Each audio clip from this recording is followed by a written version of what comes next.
Hello! I'm really excited today. It's a day I've been waiting for quite some time because my new book, the Mr. Salles Guide to 100% in AQA English Language GCSE, comes out today. In fact, it's already on Amazon, as you can see. Put in Dominic Salles and this is what comes up. This book won't interest you unless you're a teacher, in which case, brilliant, it's awesome. But today I'm focusing on your GCSE and how you can get 100%. No other guide on the market does that. In fact, to get you 100%, I take you far beyond it. And that's how I know you'll be in with a fantastic chance of getting 100% in your exams. Right, well, let's click on it and see what comes up. And here it is. Here it is with an introduction. I won't bore you with that now. But I will show you this. It has 283 pages, and that's why it's taken me a term to write it. Now, you don't have to read every single page, of course, but between now and the exam, you've got an opportunity to dip in, pick the bits that you're not sure about, and it will have an answer to every single question that you've got about the exam and how to get brilliant at English. And so actually it goes beyond the exam. It teaches you how to be a brilliant reader and to be a brilliant writer. And I wrote it because I want my students in class, the actual students that I teach, to do brilliantly. So I went and looked at the GCSE CGP kind of guide. And here's the best one I could find, CGP English Language. Well, first, it's a revision guide, so it doesn't really teach you, it just reminds you of stuff you should have known. And in my book, I don't do that at all. I teach you because I'm assuming your teacher hasn't taught you the way that you need, to get through the exam. Because if they had, you're probably not looking for a guide. The other selling point is that this is nearly £1 more expensive than mine, and it's a lot shorter. If we come down here, the paperback version is 100 pages, so if we double that for a Kindle version, that's still only 200. So although it's quite long and detailed, it doesn't have the right detail. It doesn't have enough. At least that's how I felt, which is why I wrote the guide. Okay, fair enough, but what's actually in my guide that's any good? Well, I'm just going to skim you through the contents pages and show you the kinds of things that my guide offers that possibly others don't. So a reading checklist. This shows you all the explicit skills you need as a reader. You don't get that in other guides, and the rest of the guide, of course, teaches you exactly how to do it. Other guides don't explain how the 8 and 9 is calculated. There's a complicated formula, and I show you what that means for you. Nobody is teaching you about your handwriting, and I show you how to manipulate the examiner with your use of handwriting. No one is showing you how description is fundamentally based around complex sentences and how to write about those in a specific rather than a general way. And most of all on this page, most teachers I find, and certainly most guides, are still teaching you to write in P paragraphs, and that's just wrong, wrong, wrong. If you want to get 100%, you sound a bit too inadequate, dumb even in English if you're writing in P paragraphs. And I show you how to get round that problem.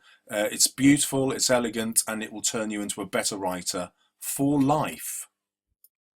Now, once we get on to the writing part, most other guides are completely inadequate. And the reason for that is there's only one writing question on each of the papers, and there are 4 reading questions. And so these guides spend all their time telling you about the reading questions.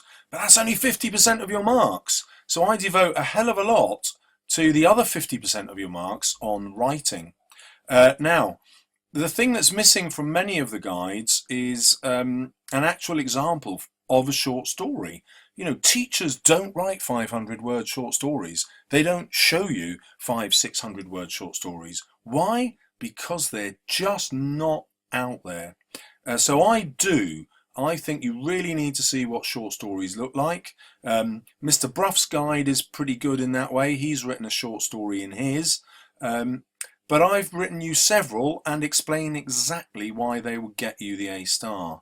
So you've got techniques here about using a monologue, about using your childhood, about using the news that take you far beyond the sort of stuff you get in any other guide. I also give you some advice from writers like Philip Pullman here in Breaking the Vase, and I show you exactly what writers do to make their writing awesome. I don't dumb anything down, I'm trying to lift you up to make you a fantastic writer. Okay, and then we get on to paper 2, and this is all based around persuasive techniques, and usually you get Daft Forest taught at you, which is just a few techniques. I have a much more comprehensive mnemonic, Mad Father's Crotch, which gives you many more rhetorical devices and therefore much richer writing. Then, of course, I give you a huge number of texts that you could use and that you could write like, and I teach you how to do it. So there's some travel writing that I've written. There's something on the writer's tone. What's not revealed in the mark scheme is how much of your marks depends on understanding how the writers create their tone, because the paper, of course, is about writers' viewpoints, and that's only conveyed through tone. Other guides don't explain that to you properly. On top of that, I give you random topics to show you how to practice those persuasive techniques. I give you pieces of argumentative writing, entertaining writing, writing to advise, and these are all texts that I've written for you myself under exam conditions.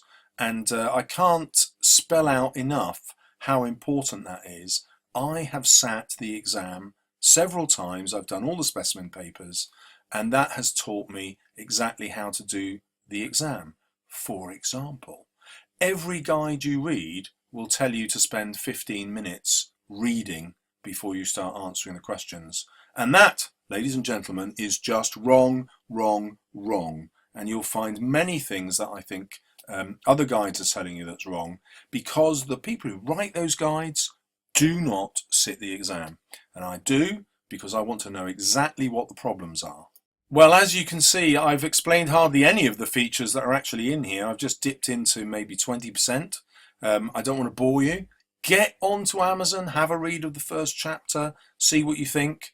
But really, $3.99, can you afford not to buy this guide? Slightly more than a cup of coffee, and I promise you, if you follow everything in it, you will get at least an A on a bad day.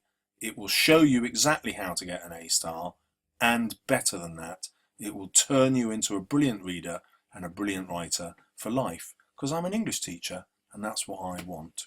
So good luck with your revision. Even if you don't like the guide, fair dues, I don't mind. I'll be making lots of videos that tie in with it, and you can learn more slowly that way. But learn you will. So keep subscribing, and good luck in your exams.